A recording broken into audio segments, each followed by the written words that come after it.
And honestly, the last 2, 3 for presentations have been incredible. Maps, historically, they do really 2 things. And we've really seen an amazing amount of the first. But historically, maps weren't just about understanding. They were also about creating, about building, about shaping the built environment around us. They help us plan cities, do trade, fight wars, and maintain peace. And as we've digitized these maps, you've seen them fit into our pocket. Things that used to take entire libraries, reams of paper, are now in our pocket or in our eyes.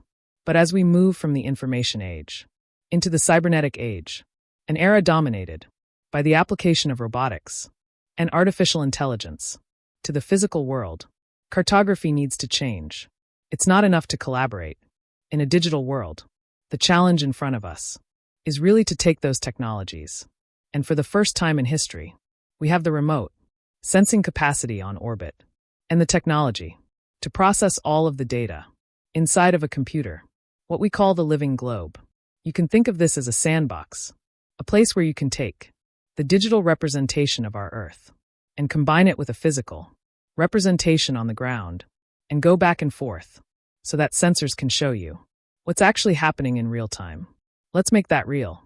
Earlier this year, the Los Angeles wildfires devastated Southern California.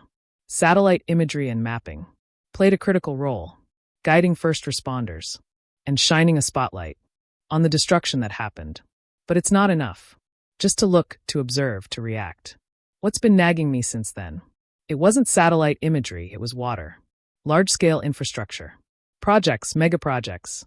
Rapid response systems. With firefighting robots. To take out the fire before it started. This used to be how we thought. 200 years ago, we were a civilization of builders with a culture of action. We built the Erie Canal, the Transcontinental Railroad, the Hoover Dam. Megaprojects that fundamentally reshaped our Earth, our physical world. But these projects had devastating ramifications. Unable to predict their impact and know what the results would be, we retreated into the virtual world, a world of iPhones and personal computers, dominated by individualism. The problem is the problems. They're problems of moving atoms. When you think about climate change, energy abundance, these are problems that require regaining a builder's spirit and starting to act upon the physical world once again. What we've done is we've taken dozens and dozens of different data sets. We've fused them together into a dynamic and living representation of the Earth by pulling these into an ontology so that computers and people can interact with them together. We can programmatically start identifying patterns so that we can delegate the monitoring of those patterns to a computer. What we see here is Vancouver, a combination of tree height data, Landsat vegetation data, and information from the Affordable Housing District, showing the blue dots right now. What we can start to identify as patterns, things that we can see about the city that affect the way that people live in it. You can tell that the areas that have a lot of trees protect us against heat. This is heat data, showing the density of trees. And when we pan over to really forested parts of the city, we can tell that the trees are actually protecting us from that heat. So what we've identified is really 2 patterns here. 1, that trees are great for economic development. People really desire living in places with trees. And 2, that trees are critical for building a lovely, wonderful city. But it's not enough to have a static map. Looking at the past, our goal is to have a really dynamic map that's updating in real time. And in the background, dozens of satellites are orbiting the Earth, taking images of Vancouver so that we can start to move from mapping to monitoring, to building an instrument panel and a dashboard where we can really understand what's happening in our city in real time. This lets us move away from thinking about individual projects towards thinking about the city as a cohesive whole, an integrated system where all of the projects play together to achieve multidimensional goals. So here we have all of the building permits in Vancouver right now, but that doesn't really tell us what's actually happening on the ground.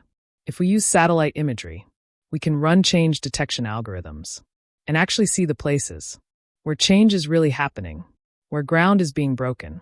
Zooming into one of those, we can see the actual development that's occurring in Vancouver. We can see a satellite image of a construction site moving back in time, and turning the trees red. With infrared sensors, we can really see trees blossoming and growing, the vegetation changing over time, and we can see that this particular, one small development in Vancouver, cut down a bunch of trees, which is very natural, but in order to have our goal of having a more forested city, we're going to have to plant these trees somewhere else, probably north, in that affordable housing district that we saw earlier. This is what I mean by using maps to build. We get a dashboard and an instrument panel for understanding the change in the globe over time, not just in terms of the spatial information, but in terms of a time series, in terms of metrics and measures that we can use to guide development. For the last 50 years, we've really framed the question we have as a society very narrowly, to build or not to build. But the important thing about technology is that it eliminates trade-offs. It lets you do more with less. This living globe, it's not just a mirror for the world.